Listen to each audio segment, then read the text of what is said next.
Hello, how are you? The morning period is very important for our metabolism, and many people don't know that. Especially after 50 or 60 years old, this period is when, if you make a few simple changes, it can really help your metabolism, weight loss, insulin sensitivity, and give you more energy. Today I'm going to tell you what these natural changes are that you can make, and best of all, they don't involve any kind of supplement, extreme diet, or excessive restriction. You're going to love this video. Stick around until the end because you won't want to miss it. Before we start, I want to ask you, do you have any kind of morning routine? What is your morning usually like? Write a little bit about it for me. I'd love to see your comment. Remember to like the video. It really helps me out, and share it with someone who will enjoy it, someone who needs it. Let's spread this chain of kindness. That's what I want here with the channel.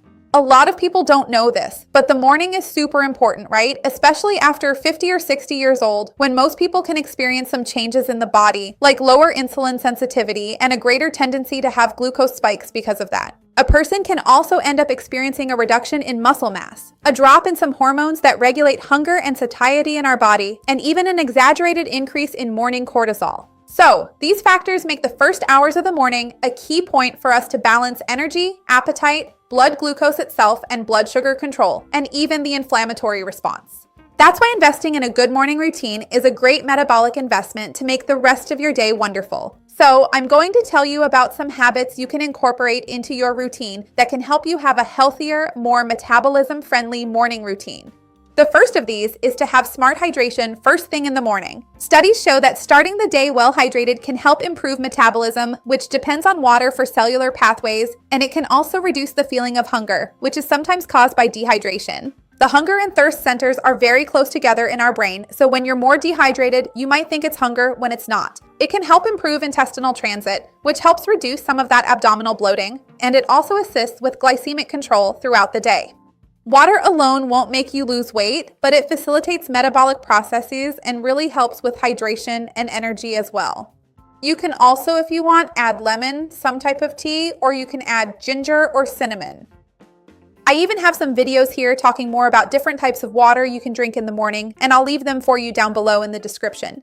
The second habit has to do with exposure to light right in the first hours of the morning. There are people who wake up and say, "Oh, I don't want this light. I'm still waking up. I don't like too much brightness." But this ends up being counterproductive because science is very clear. Exposure to light right in the early morning, and especially if it's natural light, preferably, helps regulate our biological clock, and this will have a direct impact on our weight. Early light exposure will help reduce cortisol at inappropriate times, improve sleep the following night, stabilize hormones like ghrelin and leptin, which are related to hunger and appetite control, and improve total energy expenditure. That's why people over 50 who expose themselves to natural light early in the morning may feel less hungry at night, can regulate their appetite better, and may have smaller glycemic spikes throughout the day. So if you can, when it's early in the morning, open the window, let the sunlight in, take a walk during this morning period. It can be a good option for you and will also make this metabolic part easier. The third habit could be to incorporate some kind of movement into your morning.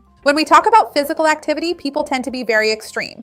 People immediately think of doing HIIT, running, very strenuous things like that, and it's not necessarily required.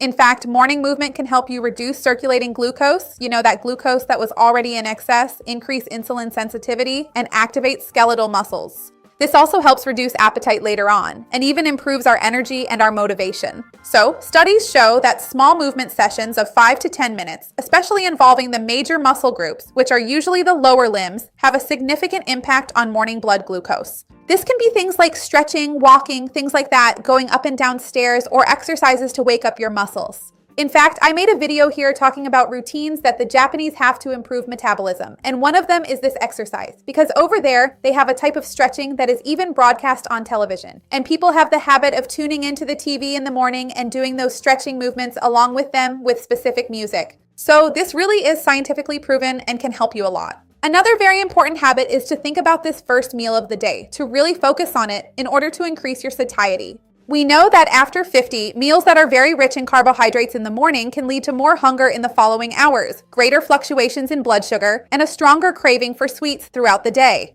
So ideally in the morning, you shouldn't be eating things like white bread with a big glass of orange juice or even a bowl of cornflakes. And I know it's super common, but even a pancake drizzled with honey, those typical breakfast items that people tend to eat every single day.